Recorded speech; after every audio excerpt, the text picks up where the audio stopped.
So, dito po talagang lamang po talaga pagdating sa Panginoon, yung pong matatalino.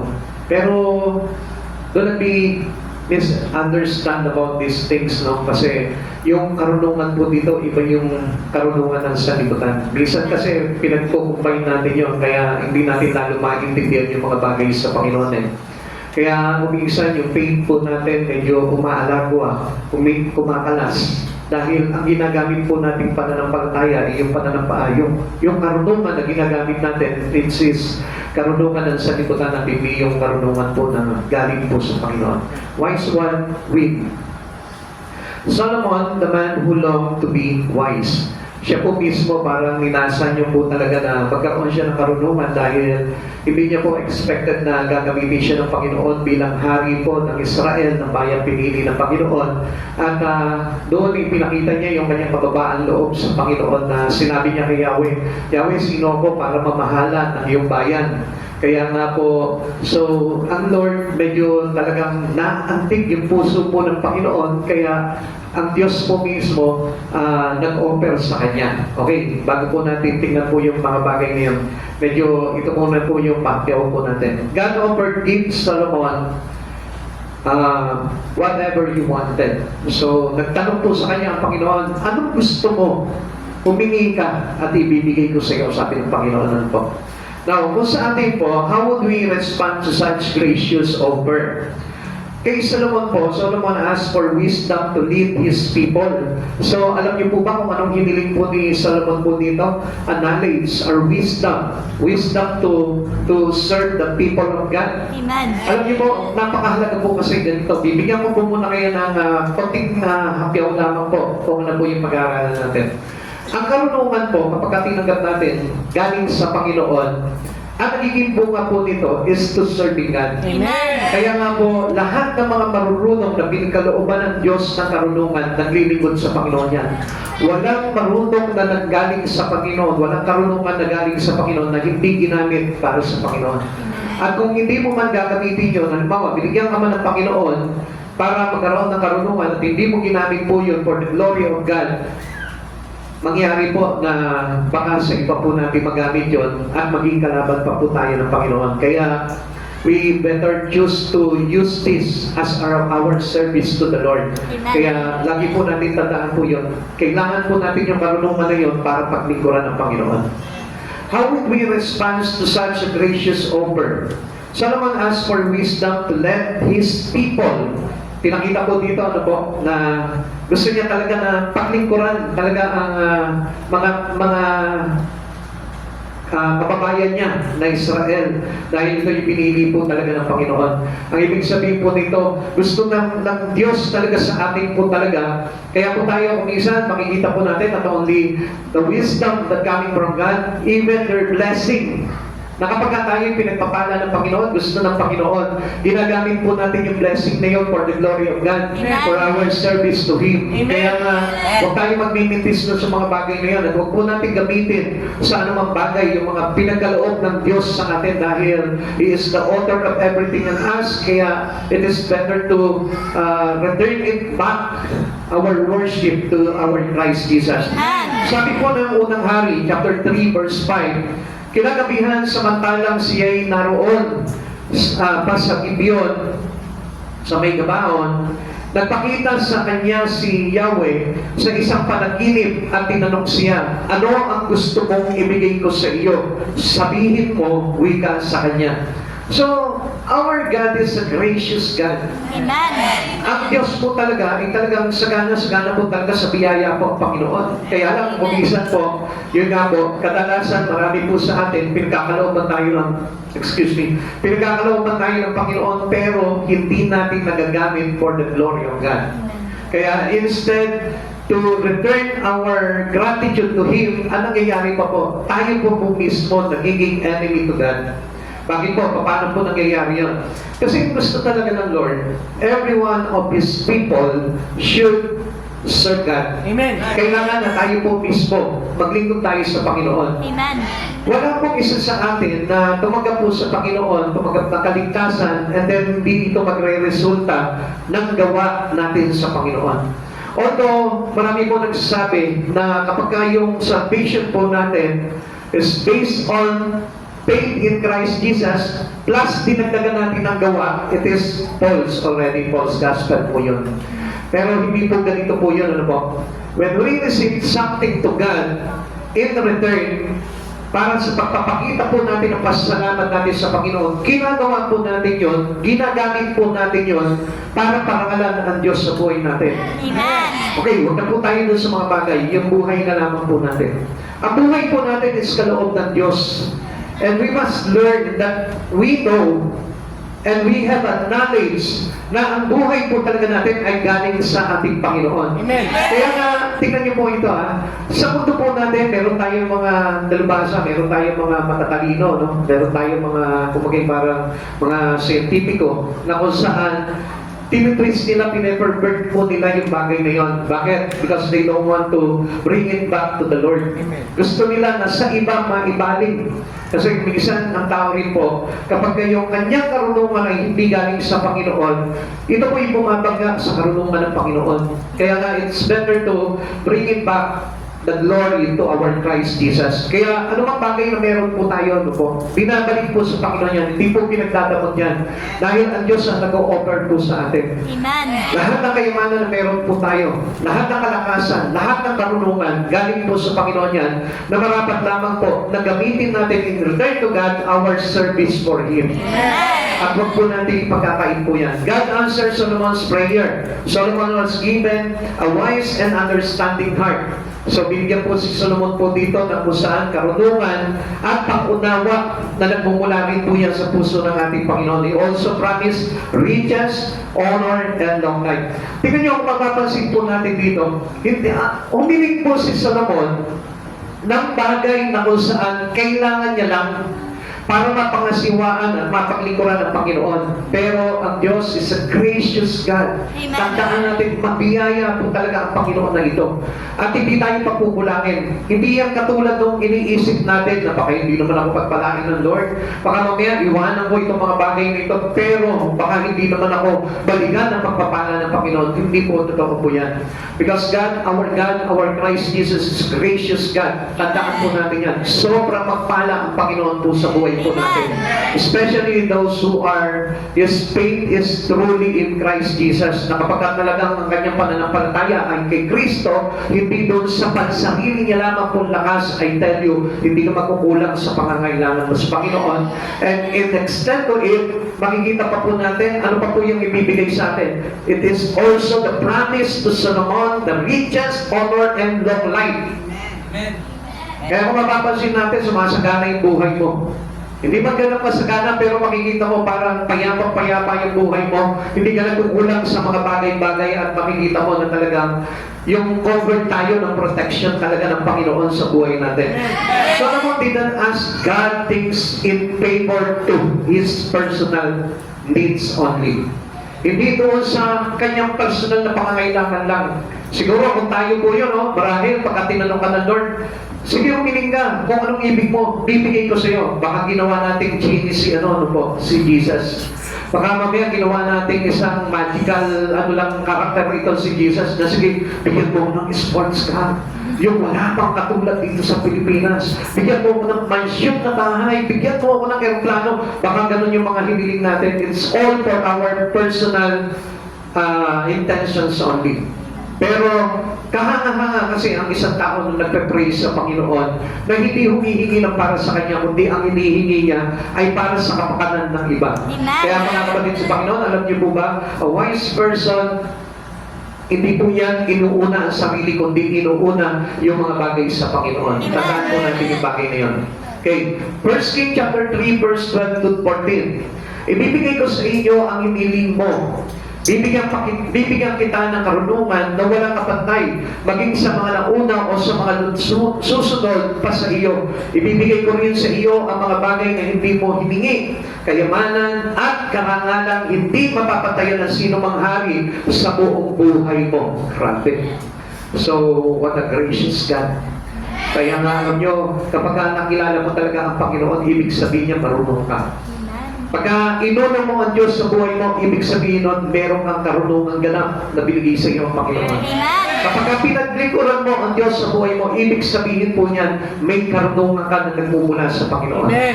And not only that, because God always had a promise, not only yung bagay na gagamitin mo para sa Kanya, kundi hindi pa pwedeng hindi ka i-bless ng Lord ng para sa iyo. Amen.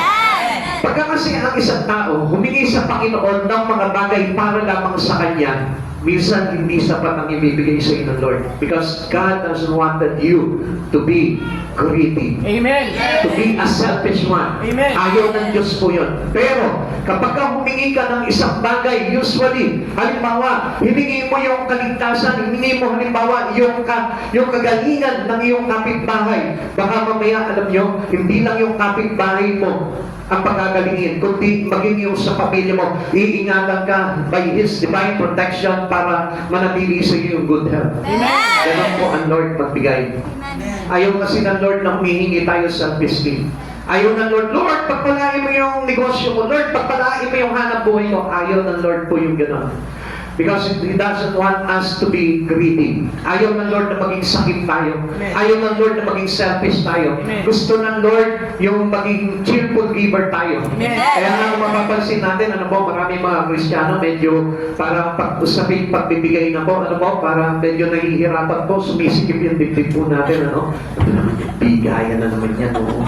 Di ba? Parang ang bigat sa kalooban natin. Pero ang hindi po natin namamalayan doon, because of the wisdom that coming from God, papaisip sa iyo ng Panginoon, hindi naman magkukulang ang kabad ko.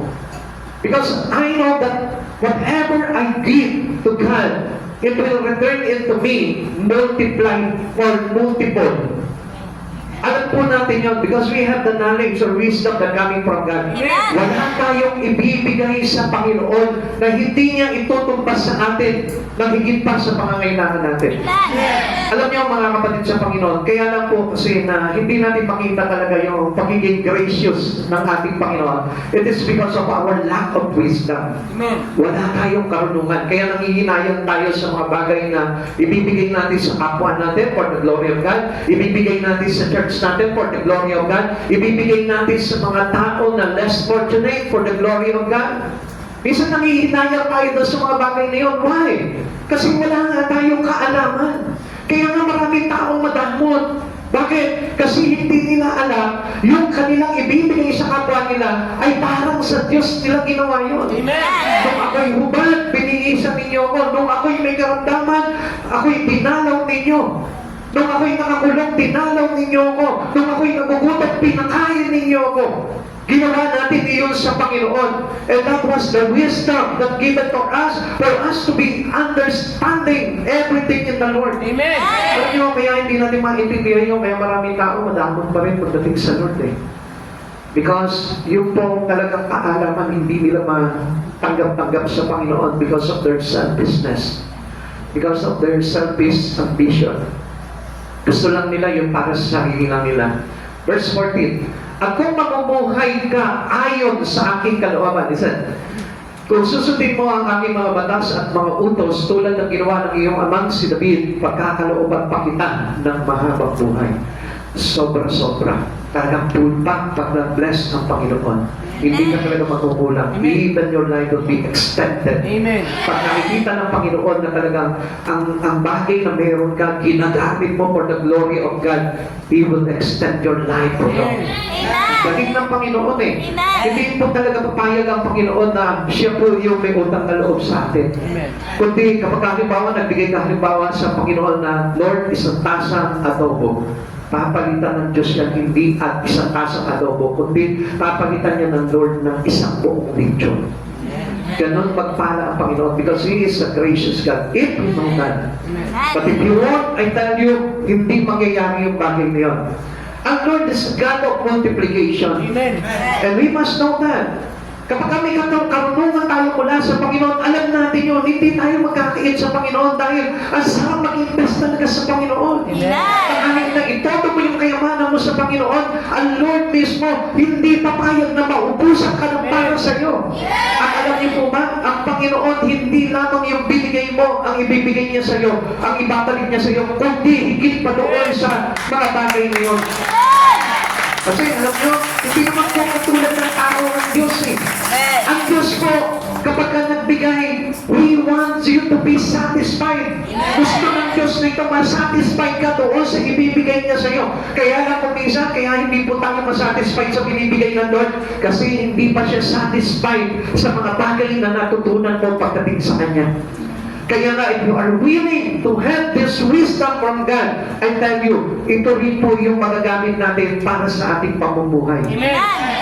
Tingnan po natin. The book of Proverbs revealed the wisdom of Solomon. Ano mo ba yung pinapahayag po dito?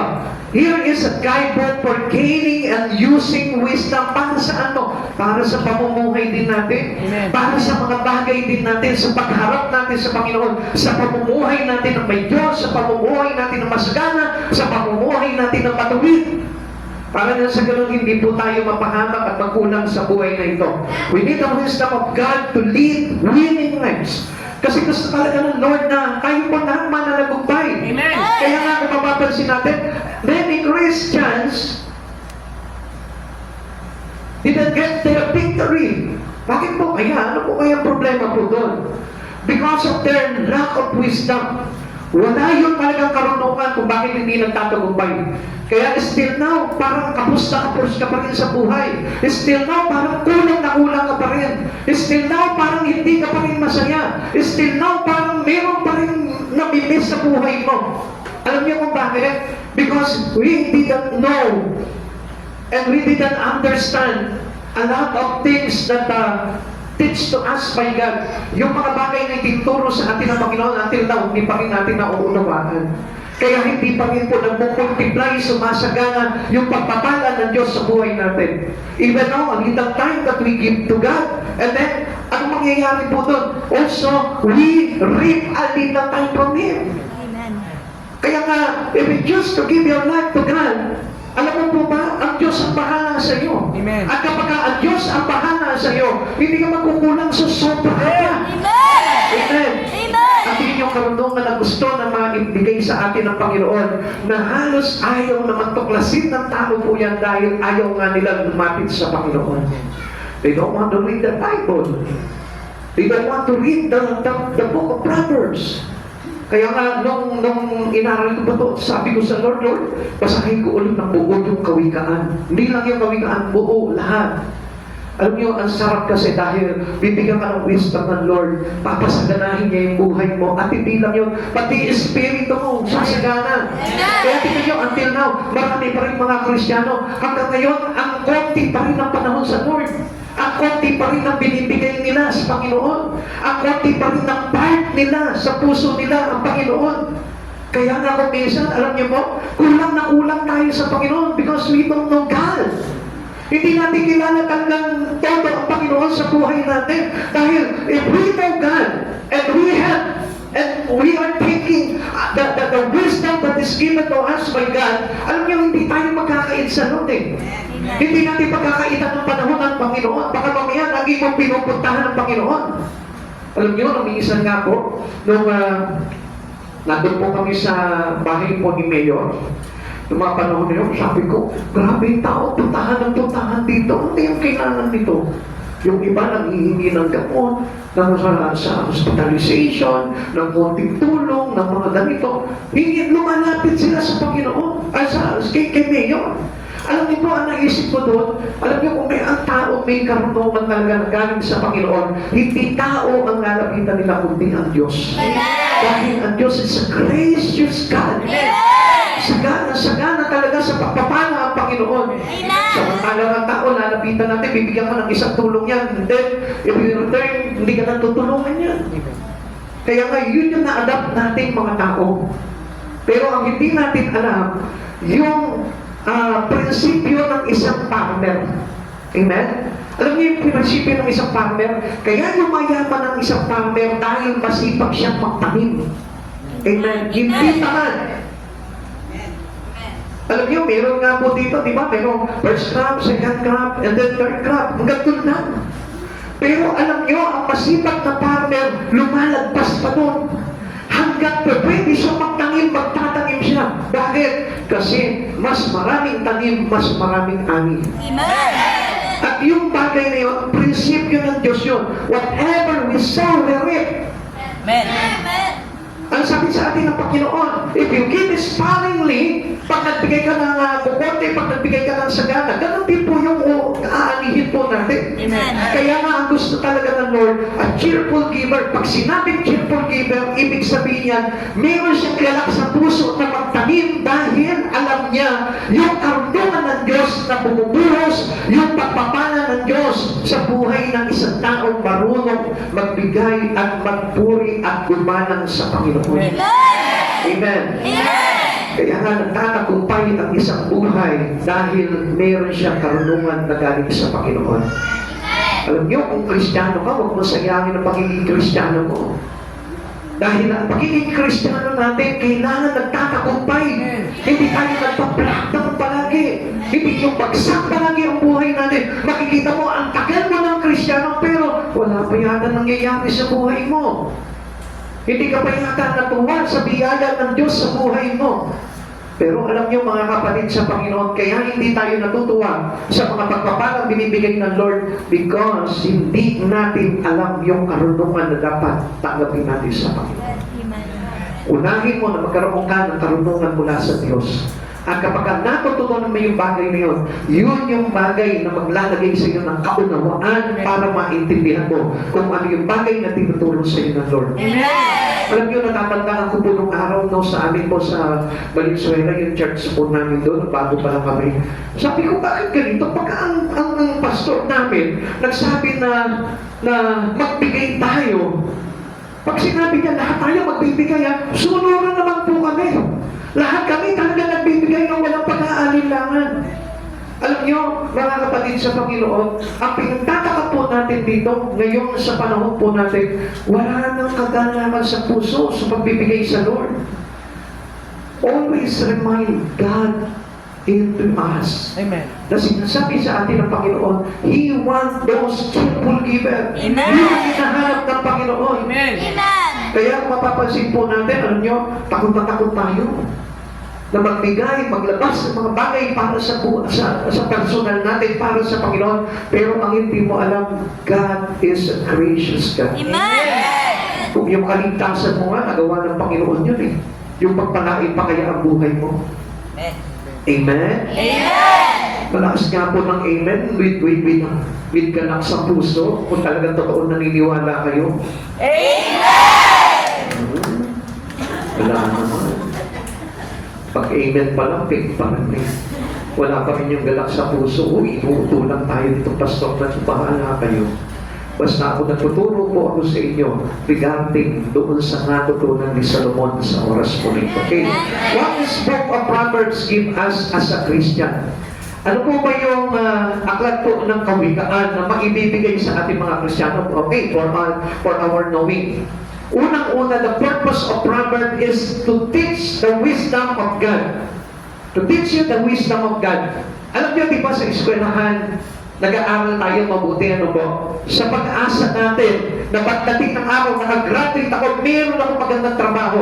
Pero, kung minsan, nangyayari po sa atin, expectation versus reality. Nag-aaral ka mabuti, pero hindi ka naman nagkaroon ng magandang trabaho. But I tell you this truth, na ang tinuturo po sa atin, layunin itong kawikaan, ay maturuan tayo ng tinatawag na God's wisdom. At yung karunungan ng Diyos na yun, sa palagay mo, magmimintis. Hindi. If you believe in Christ Jesus, hindi magmimintis ang aral, ang karunungan na ibibigay sa iyo ng Panginoon. Amen. Alam niyo, kaya hindi nangyayari yung mga bagay na expectedly na narinig natin sa Panginoon. It is because of your faith. Amen. You don't have faith in God. Amen. Wala tayong pananampalataya talaga sapat sa Panginoon. Kaya hindi po talaga mangyari sa atin na buhay natin i-bless ng Lord. Amen. Minsan sa kukunting halaga lang, natatakot tayo. Naku, bibitawan ko ito, baka mawala na ako. Mamaya, wala akong pangulang. Natatakot tayo. Hindi tayo humahambang doon sa ating pananampalataya. Ang gusto lang natin, yung kaya lang natin na hindi susukat sa mga bulsa po natin. At yung gagawin man po natin sa paglilingkod natin sa Panginoon, gusto natin yung hindi maaapektuhan yung pamilya mo, yung trabaho mo, yung negosyo mo, yung relasyon mo. Ayaw natin na maaapektuhan po wisdom. Kaya nga, if ever na tayo po mismo, magkaroon tayo ng interest na aralin po talaga yung Proverbs, doon po natin makikita lahat ng bagay na ito. At balitanaw lamang po tayo sa isang sinabi po ni Solomon na ang kayamanan ng mundo'y pansamantala lamang at hindi rin po natin ito madadala. So sa makatuwid, tayo po ay nag-i-invest sa isang bagay na walang pakinabang. Pakinabang lamang dito sa mundong ito. Pero yung wisdom ng Lord, anong tinuturo sa atin? Use it mightily for the glory of God. Even our lives. Sabi sa atin ng 1 Corinthians chapter 6, na use your life to glorify God. Gawin mo buhay mo para sa pagpupuri sa Panginoon. Kaya nga sabi po dito, the key to winning lives is having the wisdom from God. Gusto mo magtagumpay sa buhay? Magkaroon ka ng karunungan mula sa Panginoon. Gusto mo magkaroon ka ng karunungan sa Panginoon? Galangin mo ang Diyos at sumunod ka. Amen. Amen. Amen. Okay, basahin po natin para maintindihan po ninyo. Sabi po ng Proverbs chapter 1 verse 1 to 4. Pakinggan niyo po mabuti mga kapatid. Ano po? I want you to know everything in His wisdom. Ang mga kawikaan ni Haring Solomon na anak ni David at naging hari ng Israel sa pamamagitan nito ang taong magtatamo ng karunungan at pangunawa sa mga salitang puno ng aral sa buhay. Itinuturo nito ang matuwid na paraan ng pamumuhay, katuwiran, katarungan at katapatan. Verse 4. Mabibigyan nito ng talino ang mga walang karanasan at mga kabataang matuturuan magpasya ng tumpak. Kaya nga kung mapapansin po natin, every children today is perverted.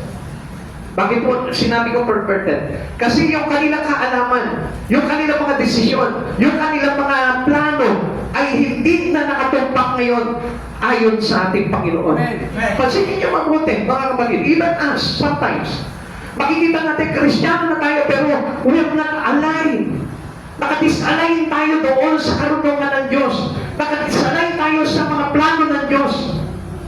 Kaya nga sabi sa atin ng Panginoon Proverbs chapter 3, do not lean unto your own understanding. Huwag kang manangan sa sarili mong karunungan. Kaya nga, the key to winning lives is having the wisdom from God.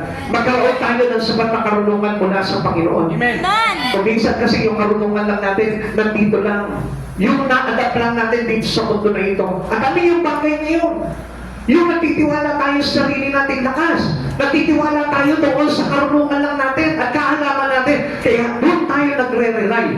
Even sa pamumuhay natin, nakarelay lamang tayo sa kakayanan natin. Kaya ko to, magaling ako, magagawa ko to, kikita ko dito.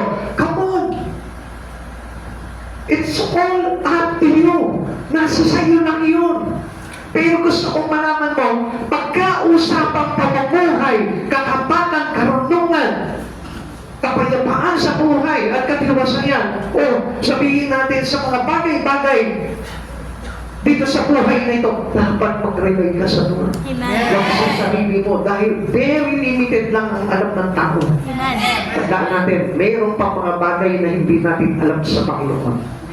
Kaya kailangan natin talaga na makuha natin lahat ng karunungan na dapat nating taglaging tanggapin sa Panginoon. Proverbs imparts wisdom.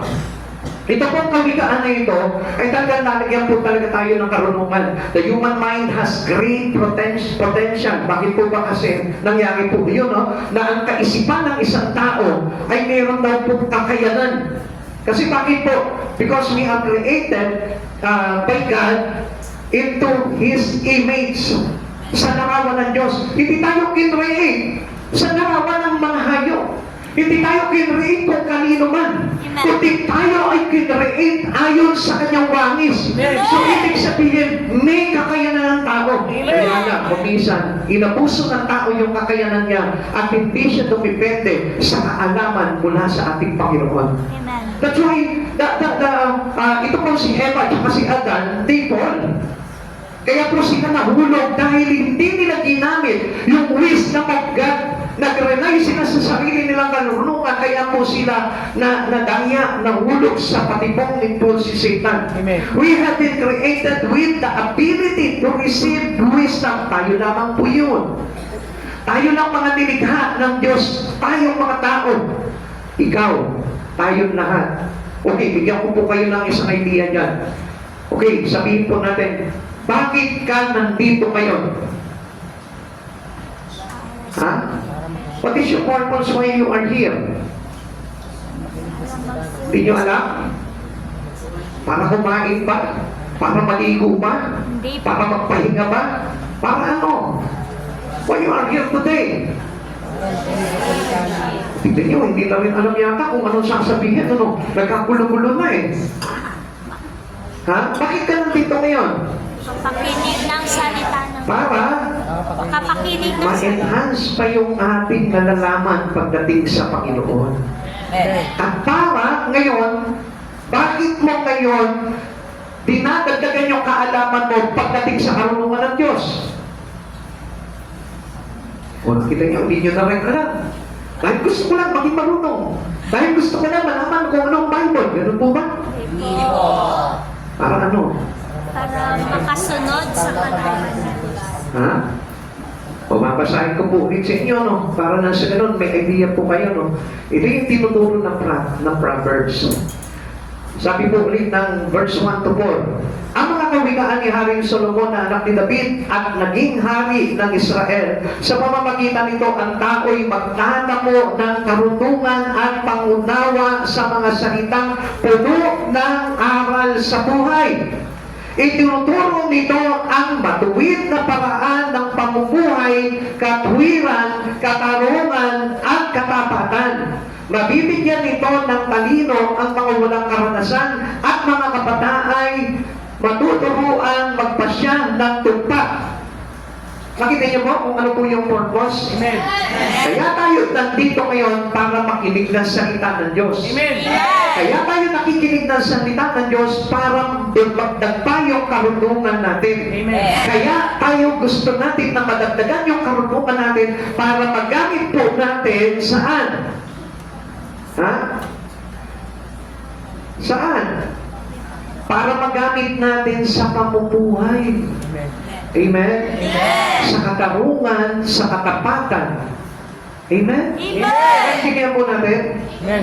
Yun po yung dahilan kung bakit tayo tinuturuan ng aklat ng Proverbs. Okay? Our capacity to reason separate us from the animals. Ang mga hayop, kung anong hayop yan, yun na siya. Amen. Amen. Ang baboy, kakain lang ng kakain yan, magpapatabayan. And then, para pag kinatay siya, malusog. Ang ibon, lilipad lang ng lilipad yan. Amen? Amen. Ang isda, lalangoy lang ng lalangoy yan. Meron ba siyang ability na lumipad? Wala. Ang gandun lang yun. Pero tayo, meron tayong capacity to learn a lot of things that is from our God. Kaya nga tayo naging marunong, kaya lang ang tao, yung karunungan nila ginagamit po nila sa maling pamamaraan ng pamumuhay. Amen. At hindi sa pamumuhay na itinuturo sa atin ng ayon sa aklat ng kawikaan. Amen. Amen. Amen. May kakayanan po tayo na magkaroon ng katwiran. Kaya nga sumobra sa katwiran ng tao eh. Kahit mali na, nangangatwiran pa. Amen? Kaya ang hilig mag-reason out, mali na ang tao, nagre-reason pa rin, itinatama pa rin niya yung mali niya, kaya nalalayo ng todo sa Panginoon. Amen. Amen. Amen. Proverbs instruct us in understanding God's and His plans for people. Tayo po ay talaga tinuturuan na maunawaan po natin kung ano po ang Diyos at ang plano ng Diyos para sa atin. Kaya nga, magpaturo tayo. Sabi nga po dito, tingnan niyo po, ito maganda po ito, no? Sabi ni Isaiah, Isaiah chapter 11 verse 2, mananahan sa kanya ang Espiritu ni Yahweh, ang Espiritu ng karunungan at pangunawa na mabuting payo at kanangasan, kaalaman at pagsunod at paggalang kay Yahweh. Ano po ba ito? Ang tinutukoy po dito ay walang iba kundi si Yesu Kristo. Amen. Alam naman po natin, pag si Jesus na po, talagang punong-puno, nag-uumapaw sa karunungan talaga ang Panginoon. At yung karunungan niya ay matuwid. Hindi katulad ng karunungan ng tao na bumabaluktot ng mga bagay na tuwid na binabaluktot pa. Wisdom is by accepting Jesus. And accepting the words give us knowledge and understanding. Amen. Kaya nga kung halimbawa, ngayong oras dito tutulugan mo lang ang salita ng Diyos, paano ka magkakaroon ng karunungan? Paano ka magkakaroon ng kaalaman? At dito po lumalabas na hindi natin tinanggap si Jesus sa buhay natin because we turn down the words of God. We reject the words of God by not listening to His Word. Amen. Amen. Kaya keep on listening on the Word. Huwag mong ipipikit yung mata mo, buksan mo yung tenga mo, kasabay na pagbukas ng puso mo para pumasok yung karunungan ng Diyos at matuto ka doon sa mga bagay na magpapalago ng buhay mo. Amen. Kaya nga po minsan, hindi po tayo lumalago sa pananampalataya because we have Jesus in our life and supposed to be, we are wise. Amen. At dapat po, nagtatagumpay tayo sa lahat ng labanan. At bilang mga Kristiyano, tagumpay ka kung mayroon kang kagalakan sa puso na mag-aaral ng salita ng Diyos. Tagumpay ka kapag hindi ka nadadaya dyan sa upuan mo ngayon at hindi ka pinanlalamigan at hindi nagsasara yung tenga mo, hindi nagsasara yung puso mo at nabubuhay yung espiritu mo. Ibig sabihin, you are wise and weak. Amen. Si Jesus yung pinag-aaralan natin. Kaya kailangan magkaroon na sigla sa puso mo yan. Dahil alam po natin na kung pag hindi mo nakinig ng salita ng Diyos, anong karunungan na mahanap ko? Wala. Amen? Okay, paliwanag po natin itong sinasabi po dito. Isaiah chapter 11 verse 2. Anong ibig sabihin niya? Describe the fullness of the Spirit of the Lord resting on the Messiah. Sino yung Messiah? Si Jesus. Detailing 7 aspects. Tingnan niyo po ano po itong mga aspekto na ito? 7 aspekto na ito. Wisdom, understanding, counsel, might, knowledge, and fear of the Lord, signifying perfect divine empowerment of justice, leadership, and righteousness. So, pagka hindi po tayo talaga tumanggap sa Panginoong Jesucristo, there is no 7 aspect into you because the Spirit of God is willing to give you this aspect. Kaya nga, upon receiving the Spirit of God, meron tayo dapat dito. Kasi si Jesus, because of His obedience, because of her divine fear to His Father, ito yung naglagay sa Kanya para magkaroon siya ng mga bagay na ito. Amen. Kaya nga kapatid sa Panginoon, tayo po lahat na narito ngayon, kung may paggalang ka, kung mayroon kang pagsunod sa ating Panginoon, maa-adapt po itong mga aspeto na ito. At yan yung karunungan ni Jesus sa buhay natin. Amen. With Jesus Christ embodying these qualities fully as the promised branch from Jesse's line. Tingnan niyo po ito Ang ganda po nito nung binabasa ko po ito. This prophecy point to Jesus' complete anointing and serves as an example for believers to seek the same Spirit. Alam niyo po kasi, noong panahon po na yun, naputol po yung tinatawag na royal line. Yung po tinatawag na maharlikang linya. From David po kasi pinangako po dyan na sa mga inapo ni David magkakaroon ng hari. Pero alam naman po natin yung nangyari kay Solomon. Ano po? Tignan po natin itong tinatawag na royal line na ito. The royal line of David was cut in a political sense with the fall of the kingdom of Judah to Babylon, ending the peaceable monarchy. But prophets like Isaiah spoke of a new shoot from the stump of Jesse. Sabi mo, mula sa tuod ni Jesse. Di ba? Alam niyo kung saan naputol po ito? Tingnan, basahin po natin ang more. A promise fulfilled in Jesus Christ who reigns eternally, continuing the line is spiritually and through divine promise. Despite of the political end of the earthly kings, while the earthly dynasty ended with Zedekiah. Descendant continued in exile and the line survived, leading to Jesus fulfilling the prophecy of an everlasting king. Noong time na yun, di ba, nung sinago po sila at sila ipinatapon sa Babylonia, At doon po ay naputol po yung paghahari, yung tinatawag na royal line. Amen. Pero hindi pa rin po ito nahadlangan. Bakit? Because of Christ Jesus. Amen. Kasi talagang naihula na po yun at wala pong makaka-break po nung hula na yun. Kaya nga, napakahalaga na tayo po, nandun tayo sa linya na yun. Dahil lahat na nasasakupan ni Jesus, ililigtas niya po talaga. Amen. Amen. Kaya nga po, He is the last King of Israel. Jesus, the Messiah. Dahil doon magtatapos po yung tinatawag na kaligtasan ng kanyang sambayanan. Kaya pa rin sa Panginoon, kung tayo po'y pinaghaharian ni Jesus, if you know that, and if you have the wisdom that coming from our God, alam natin na kailangan ang tao'y pinaghaharian ni Jesus para tayong maligtas. Amen. Yun yung tinatawag na royal line. Kailangan nandun tayo, napailalim tayo into the royal line of Christ Jesus. Amen. Naintindihan po natin?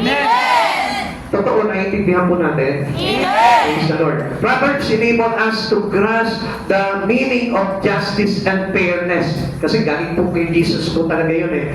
Kumbaga para maintindihan po natin yung kahulugan po nung talagang hustisya at yung patas na pamamahala.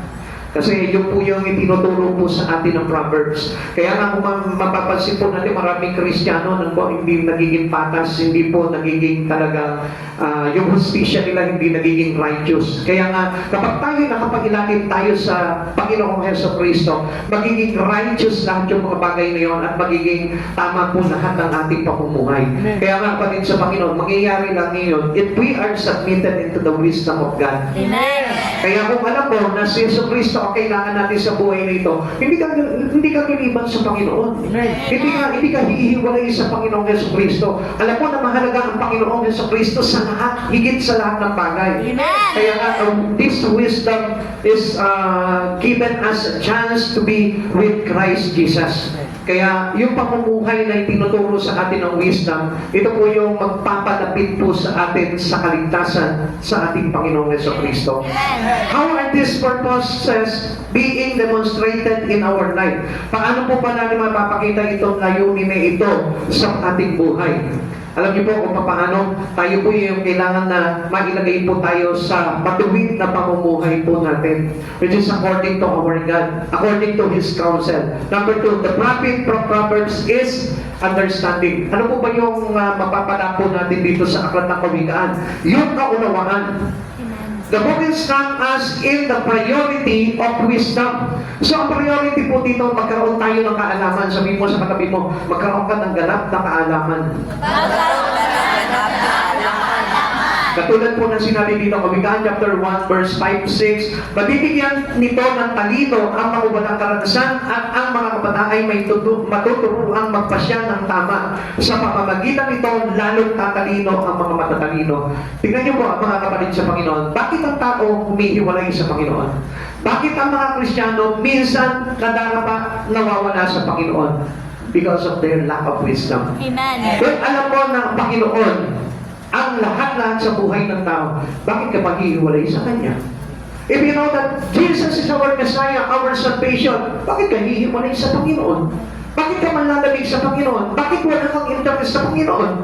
Eh alam mo na, without Christ Jesus, you cannot go in His kingdom. Amen. Paano tayo mapupunta sa kaharian ng Diyos kung wala si Jesus? We all know that, pero bakit kinakabahan tayo sa Panginoon? Bakit wala tayong gana sa Panginoon? Bakit ayaw natin tanggapin ng todo sa buhay po natin ng Panginoon? Bakit hindi natin pinaglilingkuran ng Panginoon sa buhay po natin? If we know that Jesus is our salvation, diba? Amen. Naintindihan po natin. Amen. Halimbawa ako, alam ko na ito yung pintuan papunta sa langit, pero ang binuksan ko yung pintuan papunta sa impyerno.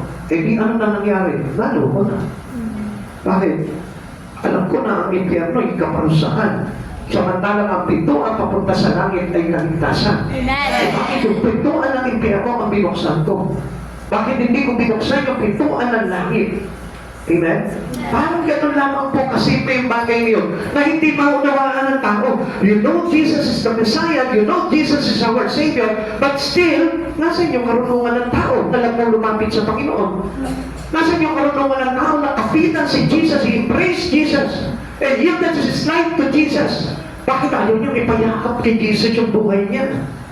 Amen? So, ibig sabihin po yun, walang kaalaman. Walang karunungan. Dahil alam natin na ang buhay ng tao ay nakasalalay yung kaligtasan natin kay Yesu Cristo. Amen. Tuloy po natin, sabi po po ulit ni Doctrine. Sa pamamagitan nito, lalong tatalino ang matatalino at magiging dalubhasa ang mga kakauntiang kalaalaman. Sa gayon, lubos nila maunawaan ang mga kawigaan, gayon din ang pag-isipan ng mga marununong. So, ibig sabihin po dito, habang ngayon lumalapit sa ating Panginoong Jesucristo, padagdag ng padagdag yung karunungan natin at hindi tayo mawawala sa Panginoon. Amen. Amen. Amen. Wise ones gives priority to learning. Ang unang-unang pinagsisikapan po niyan, yung matuto sa aral ng Diyos. They listen to wise counsel, they gain understanding. So, ibig sabihin, pinakikinggan niya talaga yung mga aral tungkol sa Panginoon. Hindi yung aral lang ng mundo. Amen. Dahil yung aral ng mundo, hindi tayo maitatawid niya sa buhay na walang hanggan. Amen. Kahit mag-aral ka na mag-aral ka dito sa mundo ito, hindi ka makakarating sa kaharian ng Diyos. So now, if you have received the wisdom from God, alam mo na mahalaga yung wisdom na ito. Dahil itong wisdom na ito, itong karunungan na ibinibigay sa atin, tinuturo sa atin ng aklat ng kawikaan ay magdadala sa atin sa buhay na walang hanggan. Amen. All these things shall gain into the words of God. And not into the word. Tandaan po natin, lahat ng bagay na ito, lahat ng may kinalaman sa paghahari ng Diyos, nandito sa aklat na ito. Amen. At kung gusto natin paligtas, kailangan aralin natin ang aklat na ito. Not only the Proverbs, but all the books. Amen? Amen. Lahat ng nakasulat dito sa aklat na ito, yun ang kailangan po natin. Halimbawa, let's say, ano po, alam natin na ang maglapit po talaga sa Panginoon ay talagang napakalaking bagay. Pero bakit hindi nagsisimba yung iba? Alam natin na kapag pinaglilingkudan natin ang Panginoon, there is a reward in heaven. Bakit hindi naglilingkod yung iba? So, ibig sabihin, lack of wisdom, hindi na abot na kanilang kaunawaan. There is no understanding about the wisdom of God. Alam natin na ang lahat ng mga bagay na ginagawa natin is not in vain. Amen. Amen? Amen. Pero bakit hindi sila gumagawa? Bakit ayaw nilang gawin yung mga bagay na nararapat? Those who are wise find the key to life's mysteries. Yung po yung mismo, hinahanap po nila talaga yung mga bagay na sabihin natin kamangha-mangha sa ating Panginoon or hiwaga sa ating Panginoong Jesucristo. They know how to interpret the counsels of teachers. Naiintindihan po nila yung mga advice sa kanila ng mga guru nila. Prophecies are open to their understanding. Nauunawaan po nila yung mga inuhula, yung mga propesiya. They live in the light of the sign of the times. Nababasa po nila yun. Maliwanag nila nababasa yung mga kaganapan.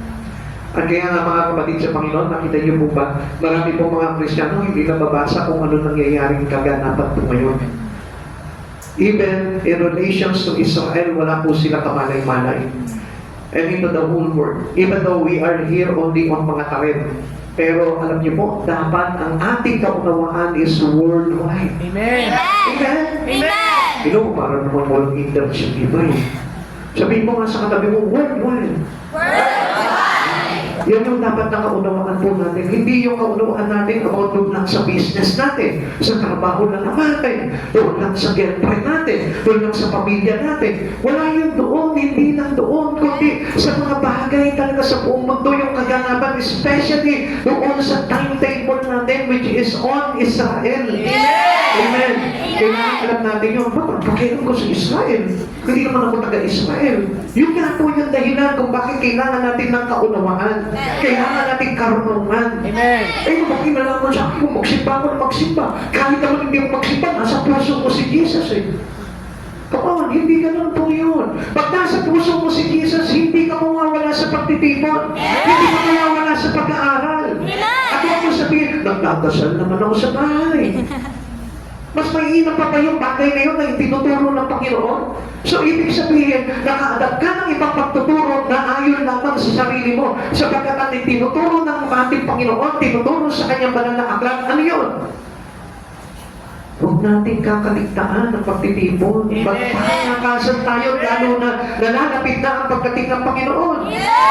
Amen. And last, number 3, natin nyo, mabilis lang, ano po. The persons of Proverbs is God. Sino daw po itong aklat ng kawikaan? Sino po ito? Ang Panginoon. Ang sabi po ng verse 7, ang pagkatakot kay Yahweh ay pasimula ng karunungan, ngunit walang halaga sa mga mambang ang aral at saway. Tanungin mo nga sa kanya, matalino ka ba ako mambang? Okay, i-analyze po muna natin ito. Ang pagkatakot kay Yahweh ay pasimula ng karunungan. Pag sinabing pagkatakot kay Yahweh, takot ako. Hindi ganun. Ang pagkatakot dito na sinasabing paggalang, pagrespeto, pagbibigay pitagan. O, tignan mo yung katabi mo ngayon kung may paggalang sa Diyos. Wala ka. Parang nawala na yung paggalang natin. Ano po? Dahil kaya hindi natin alam yung paggalang inside the church of God dahil hindi tayo nagbasa ng Biblia. Hindi tayo nagbasa at tumanggap ng kaalaman from the beginning of this book up to the end. Wala tayong nalalaman. Kaya ang akala natin, okay lang kahit nandito basta nandito o kahit hindi ako makinig, okay lang. Hindi paggalang sa Panginoon yun. Ang paggalang sa Panginoon, kailangan tayo mismo nire-respeto natin ang kabanalan ng gawain. Nandyan ka. Yung para bang may dumating na hari. Hindi pa pwedeng yung hari, wala ko sa buhay mo dyan. Hindi ganun. Kundi pag mayroong hari, nagbibigay pintagan tayo. Amen. Nagbibigay pugay tayo. Amen. Nagbibigay galang tayo. Yun yung karunungan. Amen. Yung nasa loob ka ng church, dahil tinanggap mo yung karunungan ng Lord, nagbibigay pitagan ka sa Diyos. Nagbibigay respeto ka sa Panginoon. Nagbibigay respeto ka sa aral ng Diyos. Nagbibigay respeto ka sa pagpupuri sa Diyos. Amen? Pero para sa mga ano po sabi po dito, ngunit walang halaga sa mangmang ang mga aral at saway. Baliwala. Kahit halimbawa sa kunin mo yung katabi mo, huwag ka matutulog. Baliwala sa kanya yun. Pagka sinabi mo doon sa katabi mo, huwag kang maligalig dyan. Umalang ka sa Panginoon. Baliwala sa kanya yun. Why? Because they have no knowledge and wisdom from the Lord. Because they have no fear in God. Fear in God, it is reverential. Amen. Yung paggalang natin. Amen. Amen. Tanungin mo, gumagalang ka ba? Tanungin mo ulit siya, wise or foolish? Alam na po natin yun, ano po? Yung mga foolish, laging naglalay yung mga foolish, walang pakialam. Nauubusan ng langis. Yung mga wise, laging may extra oil, laging active, laging present. Amen. Sabi dito, persons of Proverbs is God. Ang Diyos po yung ating karunungan. We gain wisdom through a relationship with God. Pag may relasyon tayo sa Panginoon, di ba't buhay na buhay tayo? Amen. Ikaw, halimbawa, dumarating yung asawa mo, kumain ka na nun. Bala ka nun. Sa naman ang ulam mo. Kainin mo. Pagkatapos kumain niya, bugas ng pinggan. Pagkalang po ba yun sa asawa? Hindi. Siyempre, obviously, pag ginagalang mo yung asawa mo, Honey, kumain ka na ba? Naghain na ako, nagluto na ako, pagkalang. Amen. Ang anak, dumating ka rin sa eskwela, ay, naupo sa sopa, cellphone. Anak, kakain na. Mamaya na. Nakikims na ako. Pagkalang. Tapos foolishness, kahangalan po yun. Kaya kahit sawayin mo yan sa mga bagay na mali, hindi susunod yan. Sabihin mo sa tabi mo, magpasaway ka. Magpasaway ka! Huwag kang pasaway. Huwag kang pasaway. Alam niyo na yung pagkakaiba nun, ha? Ang pasaway, tsaka nagpapasaway. Ang nagpapasaway, natututo. Amen. Ang pasaway, wala na tayong magagawa dyan. Relations to God bring us fear in God. Nagkakaroon tayo ng respeto sa Panginoon. Ulitin po natin, ang paggalang at pagsunod kay Yahweh ay pasimula ng karunungan. Ngunit walang halaga sa mga mangmang ang aral at saway. Kaya, lagi natin i-observe yung ating paggalang sa Panginoon. Huwag natin susuwayin ng Panginoon. Knowledge begins with the fear of the Lord. We become wise with a relationship with God. Pagka talaga mayroong relasyon tayo sa Panginoon, nandun yung ating pagpipitagan sa Panginoon. Diba? Sabi niya, tinatawag niyo akong Panginoon, asan ang aking paggalang? Tinatawag niyo akong Ama, asan ang inyong pagpipitagan? So mga kapatid sa Panginoon, dapat ipakita natin sa Lord yun. When you are here inside this church, kailangan matuto tayong gumalang. Matuto tayo ng respeto. Matuto tayo na magbigay pitagan sa ating Panginoong Jesucristo. The fear of the Lord builds reverential trust in Him. Alam niyo, yung hindi ka nagtitiwala sa Panginoon, walang paggalang po yun. Yung halimbawa sa buhay mo, ikaw ang nasusunod at hindi ang Panginoon, nagtitiwala ka lang sa sarili mong kakayanan at hindi sa Panginoon, wala pong paggalang sa Panginoon yun. Yung halimbawa, yung sarili mo ang nasusunod at hindi yung mga bagay sa Panginoon, walang paggalang sa Diyos yun. Yung halimbawa, kung ano lang yung gusto mong gawin, yun lang ang gagawin mo, pero yung pinagagawa sa iyo ng Lord, hindi mo ginagawa, walang paggalang sa Diyos yun. Dahil yung paggalang sa Panginoon ay tinatawag na reverential trust, yung paggalang na pagtitiwala sa Panginoon. Yung nagtititagang nagtitiwala sa ating Panginoon sa lahat ng pagkakataon. Christ is wisdom personified. Siya po yun eh. Ang Diyos po mismo, si Jesus po mismo yung wisdom of God. Kaya nga, if you want to receive Christ Jesus, you reject His wisdom. At hindi ka talaga magkakaroon ng karunungan. If you are backslide, wala kang karunungan. Wala kang kaunawaan. If you reject the words, wala kang kaunawaan. Wala kang katalinuhan. Wala kang karunungan sa Panginoon. But if you trust God and accept Jesus Christ, mapupuno ka ng kaalaman pagdating sa Panginoon. Amen? Bakit? Kasi sisidhi yung paggalang mo sa Panginoon. Kaya alam mo na magpuri sa Panginoon. Hindi ka matablay pag nagpupuri sa Panginoon dahil alam mo na gumalang. Hindi ka na magulo sa church dahil alam mo na gumalang. Hindi ka na nananablay sa church dahil alam mo na gumalang. Hindi ka na natutulog sa church dahil marunong ka na gumalang. Amen? Hindi ka na pala absent dahil marunong ka na gumalang sa Panginoon. Amen. Amen. At hindi ka na nakikipag-away sa kapatiran dahil alam mo nang gumalang sa Panginoon. Amen. Parang hindi na makahiman. Christ is the words and He is the wisdom of God. Kaya kung mayroon na tayong karunungan, lahat ng bagay na yun, tayo po ay mamumuhay na maayos sa harapan ng ating Panginoon. 1 Corinthians chapter 1 verse 24. Subalit ang tinawag ng Diyos, maging Hudyo o mga Grego, si Kristo ang kapangyarihan at karunungan ng Diyos. So, ibig sabihin, we embrace Christ Jesus in us or else, paano tayo mapupunta sa kaharian ng Diyos? Without the wisdom that coming from Jesus Christ, paano ka makakarating doon? Kaya nga sabi niya, He is the truth. Siya yung katotohanan. Siya yung karunungan. Siya yung buhay. Amen. Kaya nga yung tiwala natin na kay Jesus, tinawag tayo lahat. Ikaw, ako, tayo nandito, bata ka man, matanda ka man, tinawag tayo ng Panginoon. Sabi niya dito, Hudyo man o Griego. Amen? Kahit na sabihin mo, ikaw pa si Diego. Tinawag ka ng Panginoon. Kahit na anong pangalan mo, tinawag ka ng Panginoon. Nandito ka ngayon, matuto ka ng respeto at gumalang sa Panginoon. Sabihin mo sa katabi mo, gumalang ka naman. Wala yung intokit, gumalang ka naman. Gusto mong pagpalain ang buhay mo, ayaw mong igalang ang Panginoon. Gusto mo na sumagana ang pagbubuhay mo, ayaw mong gumalang sa Lord. Amen? Kaya nga yung paggalang natin sa Panginoon, susi ng lahat ng bagay sa buhay ng isang tao yan. Gusto mo na umasal sa buhay mo, pagpalain yung mga anak mo, pagpalain sa bayan mo, gumalang ka sa Panginoon. Ito yung kapangyarihan at karunungan. Kaya kapag wala ka nito, hindi ka magtatagumpay sa buhay. Paano kung magtatagumpay sa buhay mo? We cannot win if we are unwise. Amen. Amen? Kaya matandaan natin, ang isang taong walang paggalang sa Panginoon, hindi po iyan marunong. Walang karunungan yan.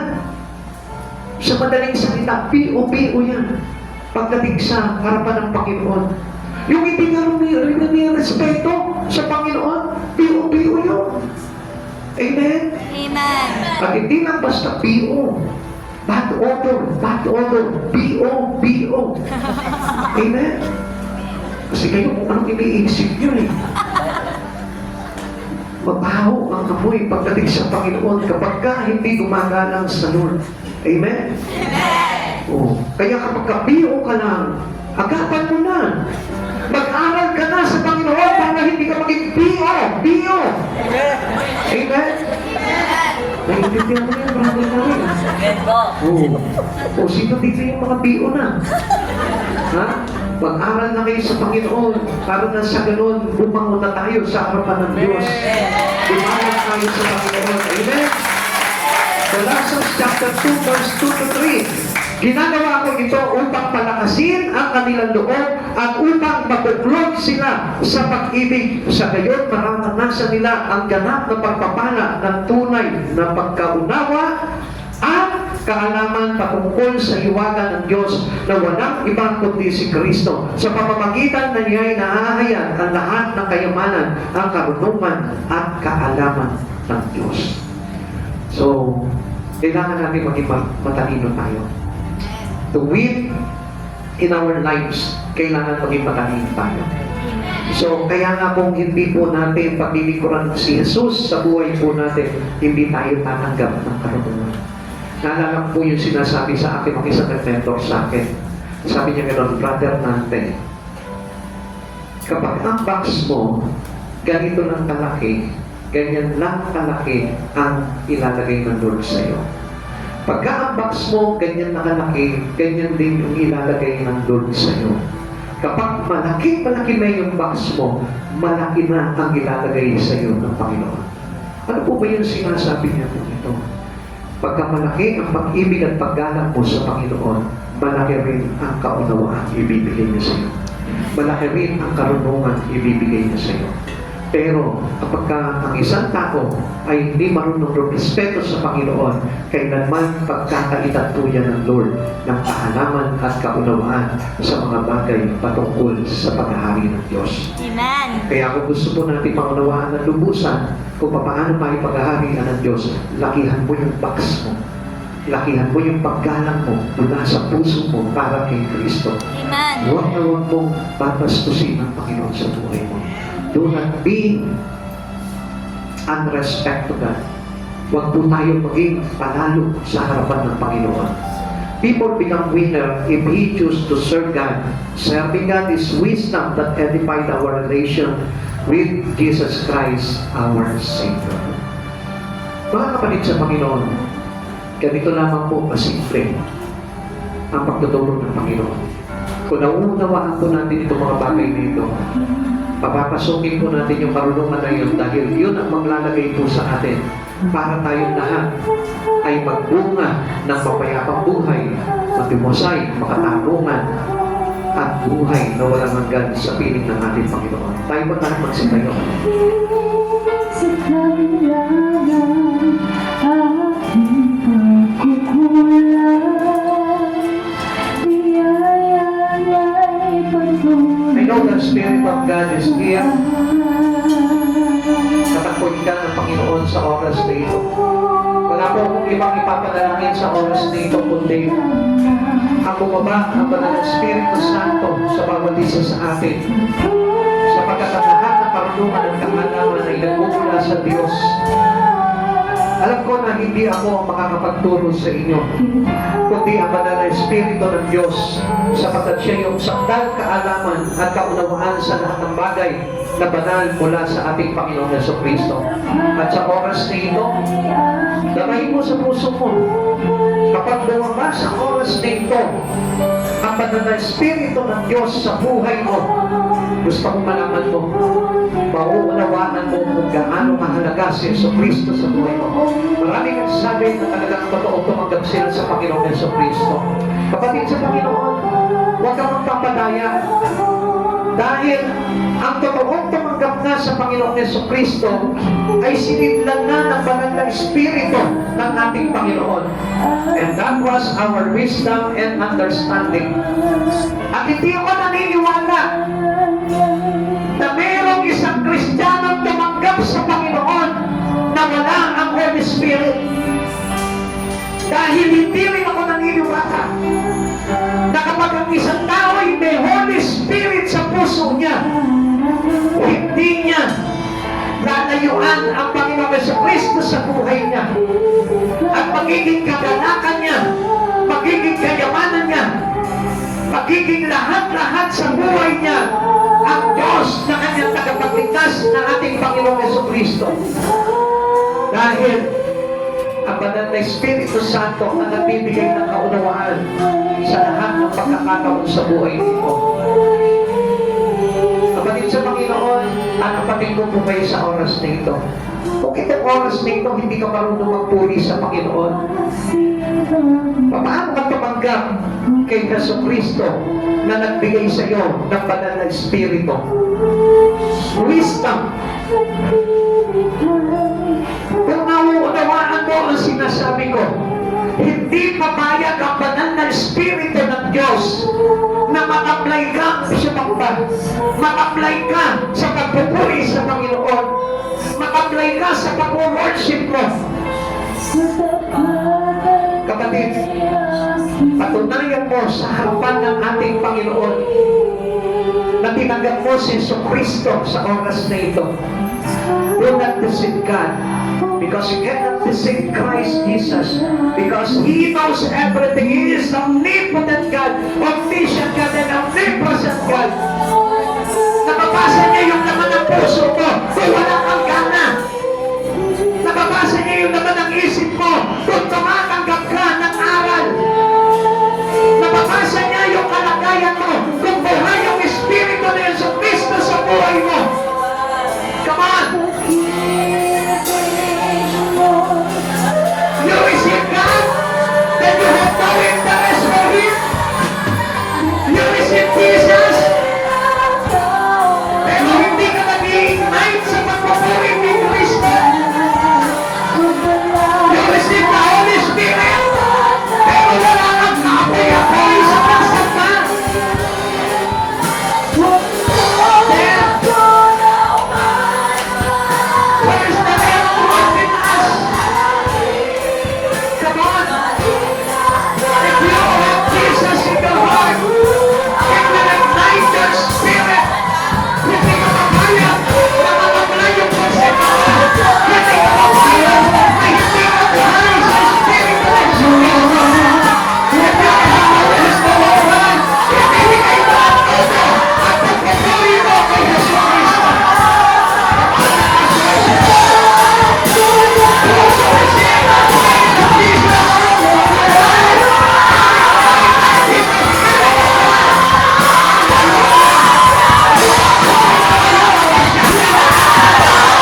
Pinuhos mo sa aming Panginoon ang kapangyarihan mo, Lord. Alam namin, Panginoon, may ginawa ka ngayong gabi nito, Lord. May pagbabago. And it is the power in your presence. Ang kapangyarihan na pinagkakaroon natin.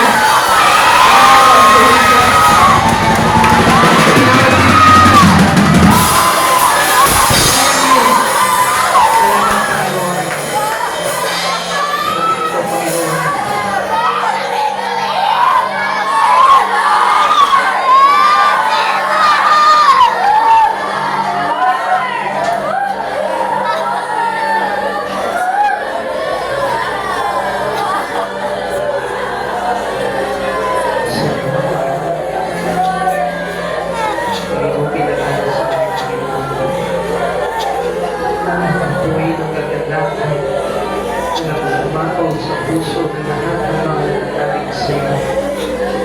Salamat, Panginoon Jesus. Ito po ang aming pagsamba. Thank you, Lord, for allowing us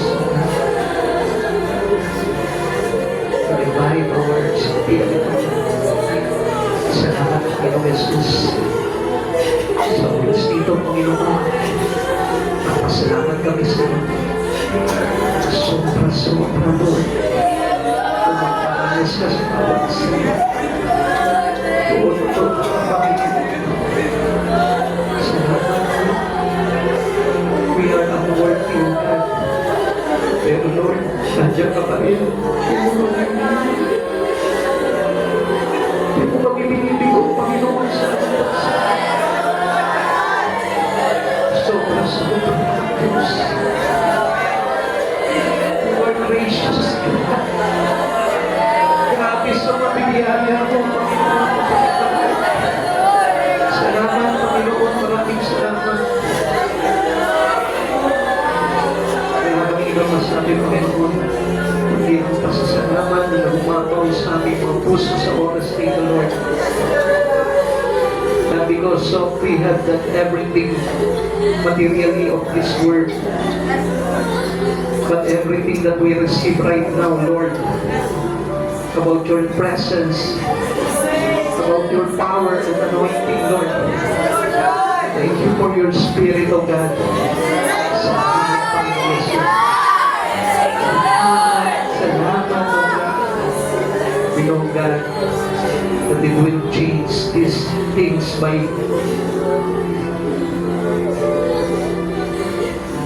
with the power that coming from you, Lord. That will change a lot in us, O God.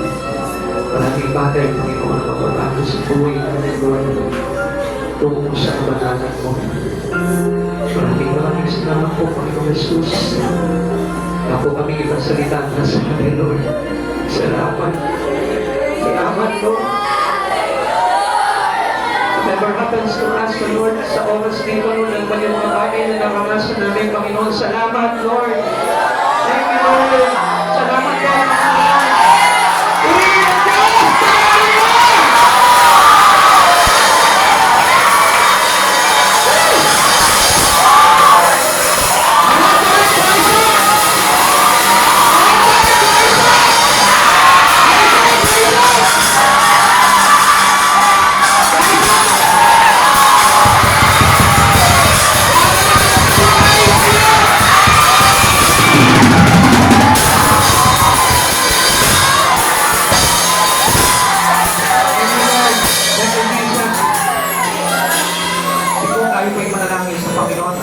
Diyos, papasalamat po kami sa gabi nito, Lord. Tunay nga po, Panginoon, na unlimited talaga, Panginoon, kapag nagparanas ka sa buhay namin. At Lord, alam namin, Panginoon, may kinibahan ka, Panginoon, sa buhay po ng bawat isa, O God. And we pray that, O God, na ikaw yung Diyos, Panginoon, na matibay namin sa tigan, O God. Sa oras, Panginoon, namin tagumpay sa lahat ng aming mga kalaban. Maraming salamat po, dakilang Diyos. Salamat po sa mabiyayang presensya mo, Panginoon, sa gabing ito, Lord. Salamat sa buhay ng bawat isa, O God, na patuloy mong binigyan ng apoy, ng pagpupuri sa iyo, O God. Salamat po, Lord. Nagawa, Panginoon, patuloy po ito dumaloy sa amin for the rest of our life, O God. Until the day that you come, O God. Sa pagharap namin sa iyo, Panginoon, pakita mo, Panginoon, nag-aalab ang bawat espiritu namin, Panginoon, nag-aapoy ang aming mga espiritu, Lord, especially, Lord, masipag kami sa lahat ng bagay para sa iyo, Panginoon. Maraming salamat po, dakilang Diyos. Pagpalagi mo po ang bawat isa, O God, hindi lamang sa kanilang mga pangangailangan, maging sa mga bagay pa, Panginoon, na hindi nila alam na masigit pa pala nilang kailangan. Alam namin, Panginoon, na ikaw yung nakakaalam ng mga bagay ngayon, O God. Salamat po, Panginoong Yesus. Ingatan mo po ang bawat isa sa aming mga pag-uwi. Ilayo niyo po, Panginoon, sa kapahamakan. Ilayo niyo po sa anumang mga bagay na pangalan ng kaaway, Lord. Balutin mo po kami ng iyong banal na dugo at baluwalhati kami makauwi sa aming mga tahanan, O God. Ingatan mo po ang bawat sasakyan po namin na gagamitin, O God. At nawa, Panginoon, taglagin namin habang buhay ang Espiritu, ang kapangyarihan, at presensya ng aming banal na Diyos. Ang aming Panginoong Heso Kristo. Salamat po sa iyo, dakilang Diyos. Pagpalagi po po, Panginoon, ng Church dito, Lord, maging ang lahat ng mga bagay na sinusulong namin, Panginoon, na mula sa iyo, Panginoon, pagpalagi mo po ito, Panginoon. At kaya po, Panginoon, sa lahat ng magkakaisa namin, Panginoon, sa pagkataguyod ng gawain ito, Lord, di mo sila pagkukulangin sa lahat ng bagay, O God. Pagpapalagi mo po sila, magandang kalusugan, magandang pamilya, mapayapa, may kasaganahan, kagalakan, at higit sa lahat, kabanalan na nagmumula sa iyo, God. Salamat po, dakilang Diyos! Salamat, Panginoon, sa kagayang gabi ito, God. Thank you, Lord Jesus. Ulit mo, God, sa ito namin ikinabalik ang pinakamataas na pabulit at samba sa dakila pangalan ng buhay ng Jesus Christ. Amen! Amen!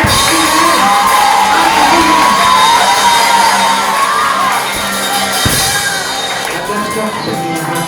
Palagi ko tayo lahat ng Lord.